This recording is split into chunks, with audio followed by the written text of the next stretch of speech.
So guys, যখনই LLM নিয়ে আলোচনা হয় তখন আমরা সবাই কম বেশি একটি এলএলএম এর নাম আমরা সবাই জানি, সেটা হচ্ছে চ্যাট জিপিটি। কিন্তু চ্যাট জিপিটির বাইরেও আরও হাজার হাজার এলএলএম রয়েছে। সরি, হাজার হাজার না, জোকস অ্যাপার্ট, অনেক ধরনের এলএলএমই রয়েছে, but most of the used LLM হচ্ছে চ্যাট জিপিটি। কিন্তু এছাড়াও আরও অনেক এলএলএম রয়েছে।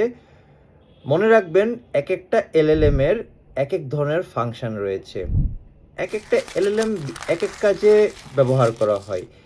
যেমন আপনার ডিপসিক এক কাজে ইউজ করা হয়, ইলন মাস্কের গর্ক একরকম কাজে ইউজ করা হয়, ক্লড আছে, পারপ্লেক্সিটি আছে, আরও অনেক ধরনের এলএলএম আছে।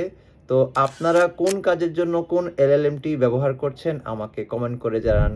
আর আমার চ্যানেলটি সাবস্ক্রাইব করুন এই ধরনের আরও ভিডিওর জন্য। ধন্যবাদ।